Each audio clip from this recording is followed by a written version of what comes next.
So I have what I believe to be some pretty incredible video footage to show you. This coming from Nayib Bukele, who is the president of El Salvador. He won election back in 2019, actually ending about a 3 decades long hold his political opposition had on the country.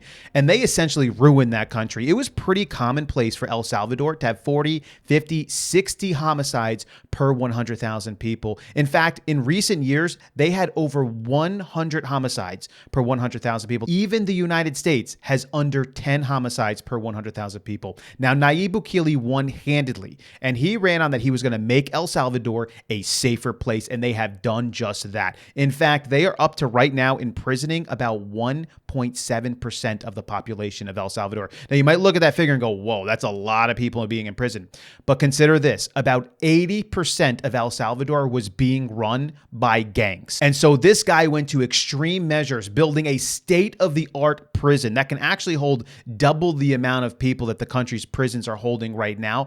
And they did this to lock up every single gang member and criminal that they could. They also declared a state of emergency in the country, which gives them a lot more rights over the individuals and allows them to do this much more quickly. Now, I don't agree with everything that he's doing. I'll share more about that after I play the video clip for you. But the Western world is taking a look at El Salvador, and rather than saying, wow, in just a few short years, you have become the safest place in the Western Hemisphere, they criticize the living daylights out of this guy. His answer, I think, is beautiful. And we need to see more of this happening when the Western world comes out and tries to put onto other people our, well, I don't want to say mine, but the quote unquote Western world morals and values that we have, as if they're so much better and so much more enlightened that we've truly figured things out. Check out his response. We took the recipes from the European Union. We took the recipes from the United States. None of the recipes worked. More bloodshed, more people were dying. So what do? Okay, we do something and we save people. And now we're the safest country in the Western Hemisphere. But suddenly something's bad. Oh, but you shouldn't do that. You should do what I think you should do. Why? Not only we have the right to do what we think is right and what the Salvadoran people are going to decide whether or not they want this day in free elections, but also we've proven it works. And you haven't proven that your system works in our country. Might work in yours, I don't know. But it doesn't work in ours. It's like I told one time a member of the European Union, I know you Brexited that, but I told a member of the European Union, you take your best government, choose your best government. I don't know what's the best government in Europe, but you choose your best government. Same people, same talent, same experts, same will to do things the right way. You take your best government and you put him to govern Afghanistan and tell them, okay, you govern Afghanistan the same way you govern this European country. You'll be dead in a week because you cannot govern Afghanistan like you govern Europe. So stop trying to make us use your recipes because they don't work here. You have your own system. We don't tell you that you shouldn't have a monarchy. I mean, we're fine with your monarchy. We love your monarchy. It's fine. But we don't say, oh, you shouldn't have a monarchy and you shouldn't have hereditary titles. Why? Because it's your country. You can do whatever you want with it. But suddenly we have to do what you want to do with our country. So what I'm gonna finish the question is that this has been proven by all of you and by all independent sources. El Salvador was turned from the most dangerous place in the world to the safest in the Western Hemisphere. That's not a small feat.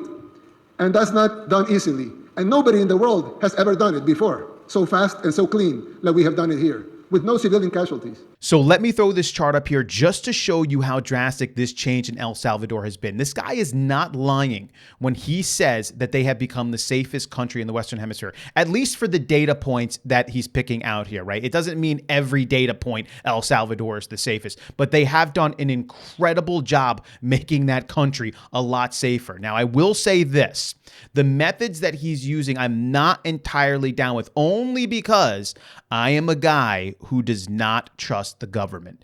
And in order for him to do what he's doing, the government is yielding incredible types of power right now. So his government, his agents, his police are allowed to essentially go in and grab people without warrants. These individuals are not being given lawyers, right? They're not going through the same trial systems that we would expect individuals to go through. They are still under a state of emergency, which is allowing the government to yield incredible amounts of power to do this. And so bringing this back to the Western world, which condemns and criticizes this man, what do we need to do in the United States and the Western world? I think we just need to follow our laws. You know what I mean?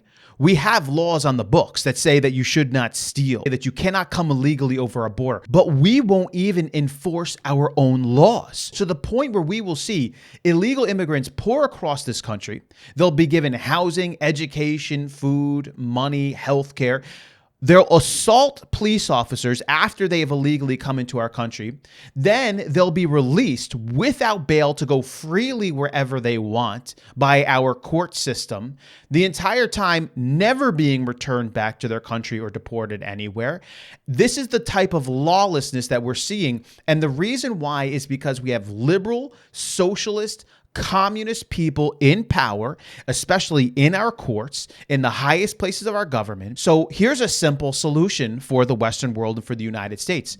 Just enforce the laws that we already have. But we have a country right now that does not do that. And in fact, this is my worry about the way Nayib Bukele is handling things. If the United States was yielding the types of powers that he is, they would, in my opinion, they would actually use it to harm the good citizens, because I could see them going after individuals who are ideologically different than they are.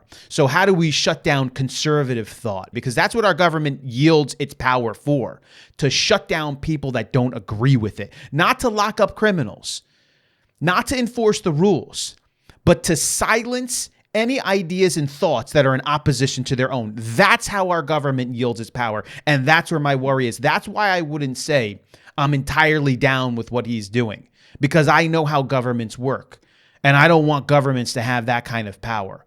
But in El Salvador's situation, where they had over 100 homicides per 100,000 people, which is insane, the guy needed to do something. Now, I hope he does the right thing and he yields back power. And I hope he's doing the right thing and they're not having human rights violations run amok over there. But again, I don't have any investigators on the ground. I could just go based off of what I know historically. But anyway, I like the fact that he's not just yielding and cowtailing to the Western world and trying to say, oh, we're sorry for none of that stuff. But we'll see how things go moving forward on this. What do you all think about this? I'd love to hear your comments below. I'll catch you in the next video.